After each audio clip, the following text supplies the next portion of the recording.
വോട്ടെടുപ്പ് ദിവസം CPM-നെയും ഇടതുമുന്നണിയെയും പിടിച്ചുകുലുക്കി EP ജയരാജൻ വിവാദം. BJP CPM രഹസ്യബന്ധമെന്ന UDF ആരോപണം നിലനിൽക്കെ പ്രകാശ് ജാവ്ദേക്കറെ കണ്ടിരുന്നതായി EP ജയരാജൻ തന്നെ തുറന്നു പറഞ്ഞത് അക്ഷരാർത്ഥത്തിൽ ഇടതു കേന്ദ്രങ്ങളെ ഞെട്ടിച്ചു. ഇടതുമുന്നണി കൺവീനർ EP ജയരാജൻ BJP നേതാവ് പ്രകാശ് ജാവ്ദേക്കറുമായി ചർച്ച നടത്തിയത് പിണറായി വിജയന്റെ ദല്ലാളായി നിന്നാണെന്നും KPCC acting president MM Hassan പറഞ്ഞു. എന്നിട്ടിപ്പോൾ EP-യെ ബലിയാടാക്കി പിണറായി വിജയൻ കൈ കഴുകിയെന്നും BJP-യുമായുള്ള അന്തർധാര ശക്തമായ തെളിവുകൾ പുറത്തു വന്നതിനാലാണ് ജാഗ്രത കുറവുണ്ടായതെന്ന് പറഞ്ഞ് EP-യെ ശാസിച്ചതെന്നും ഹസൻ പറഞ്ഞു.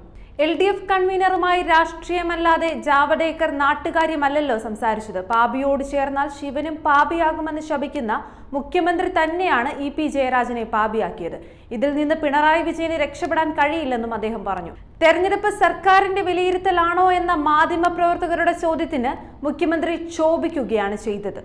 ഇന്നലെ മാധ്യമങ്ങളെ കണ്ട അദ്ദേഹം വോട്ടിംഗ് യന്ത്രങ്ങളുടെ തകരാർ, മന്ദഗതിയിലെ പോളിംഗ്, മണിക്കൂറുകളോളം വോട്ടിംഗ് നിർത്തിവെക്കേണ്ടി വന്ന സാഹചര്യം, പോളിംഗ് ബൂത്തുകളിൽ ആവശ്യത്തിന് ഉദ്യോഗസ്ഥരെ നിയമിക്കാതിരുന്നത് തുടങ്ങിയ പരാതികൾ ചൂണ്ടിക്കാട്ടി കോൺഗ്രസ് തെരഞ്ഞെടുപ്പ് മുഖ്യ ഓഫീസർ സഞ്ജയ് കൗളിന് പരാതി നൽകിയെന്ന് വാർത്താ സമ്മേളനത്തിൽ പറഞ്ഞു.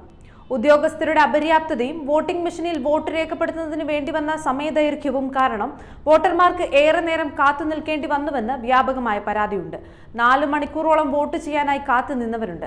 മനസ്സുമടുത്ത് വോട്ട് ചെയ്യാതെ പോയവരുമുണ്ട്. ബട്ടണിൽ വോട്ട് കുത്തിയിട്ടും മുമ്പെങ്ങും ഇല്ലാത്ത വിധം ഏറെ നേരമെടുത്താണ് വോട്ട് രേഖപ്പെടുത്തിയത്. സാധാരണ 7 സെക്കൻഡിനുള്ളിൽ വോട്ട് രേഖപ്പെടുത്തും. പക്ഷേ ഇത്തവണ അത് 20 സെക്കൻഡിലേറെ അധികരിച്ചുവെന്നും പോളിംഗ് ബൂത്തിൽ നീണ്ട നിരയുണ്ടാകാൻ ഇതൊരു കാരണമായുമെന്നുമാണ് ആരോപണങ്ങൾ.